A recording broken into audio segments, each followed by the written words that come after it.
আজকে ভেবেছিলাম get ready with me shoot করবো, কিন্তু আর চার্জটা নষ্ট করলাম না, বাইরে বেরোবো তো রেডি হয়ে নিচ্ছিলাম। আর হ্যাঁ, কোথায় যাচ্ছি বলে রাখি, আমার বাড়ির সামনে একটা গাজনের মেলা হচ্ছে, সেখানে বাড়ির সামনে বলে ভুল, 3 কিলোমিটার দূরে। আর আমার বাড়ি যেহেতু গ্রামে, টোটো পাওয়া খুব মুশকিল হয়ে পড়ে।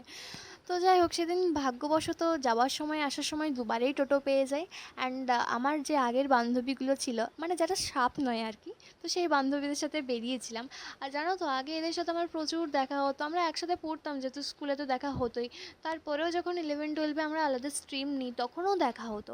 কিন্তু এই লাস্ট 2-3 বছর ধরে ওদের সাথে এই বছরের একটা দিনই আমার দেখা, আমি নিশ্চয়ই মিস করতে চাই না কোনোভাবেই। পুজোতেও আমি এখানে থাকি না, কলকাতা চলে যাই। আমি যদি খুব একটা ভুল না হয়ে থাকি, এই আউটফিটে আমাকে খুব ভালোভাবে ম্যাচ করেছে, এবং প্রত্যেকটা মানুষ আমাকে ঘুরে ঘুরে দেখেছে, কেন জানি না, আমি যখন রাস্তায় দাঁড়িয়েছিলাম, ইভেন মেলাতেও। চলো আউটফিট ডিটেলসটা বলে দিই। এই কুর্তিটা আর জিন্সটা আমি পারচেস করেছি অনলাইন থেকে, লিঙ্ক লাগলে আমি অবশ্যই দিয়ে দেবো। বাট হাতের bracelet, neck pendant and bag, সেটা হচ্ছে গিফটেড ফ্রম হিম, যেটার আমি লিঙ্ক দিতে পারবো না, সরি।